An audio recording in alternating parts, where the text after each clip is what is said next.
Здравейте! Днес искам да се спрем на една интересна тема, а именно рискът от образуването на изпълнително дело към имот, който желаете да закупите.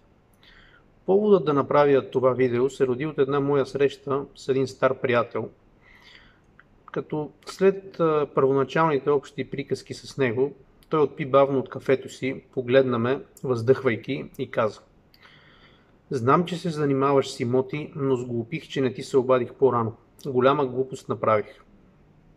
Харесах си един имот и за да не го изпусна, побързах да подпиша предварителен договор, на който платих капаро от 10% от цената.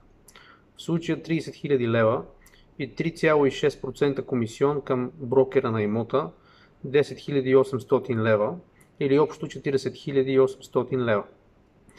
Лично си проверих имота за тежести и възбрани, като се снабдих с удостоверение за тежести от агенцията по вписванията.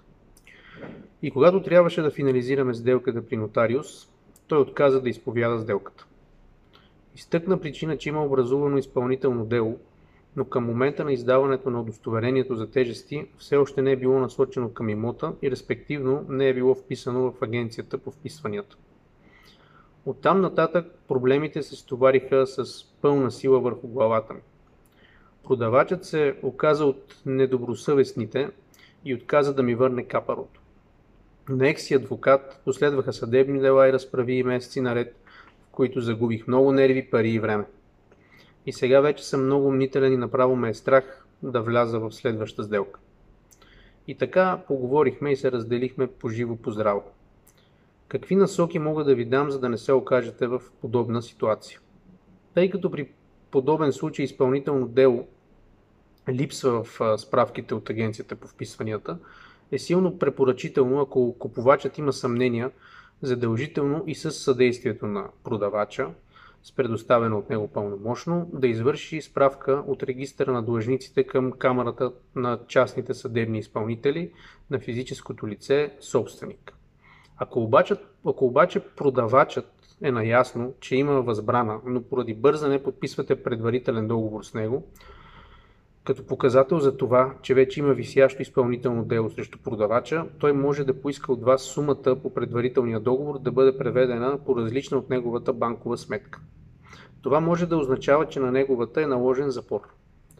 При наличие на възбрана в имотния регистър е добре да се комуникира с продавача по темата. От справката, която сме направили в имотния регистър, виждаме номера на изпълнителното дело, респективно при кой съдебен изпълнител то е образувано. За да се разгледа делото обаче, също е необходимо пълномощно от продавача. Съветвам делото да бъде прегледано от юрист по вещно право. Ако нямате обаче съдействието на продавача, то няма да можете да видите делото. И въпреки всичко, наличието на изпълнително дело и възбрана все пак не е причина да се откажем от сделката. Важното е да имаме пълна информация и готовност за съдействие от страна на продавача. Почти всеки имотен казус може да бъде разрешен, стига да имаме добросъвестност и прозрачност и от двете страни по сделката, както и силна юридическа експертиза.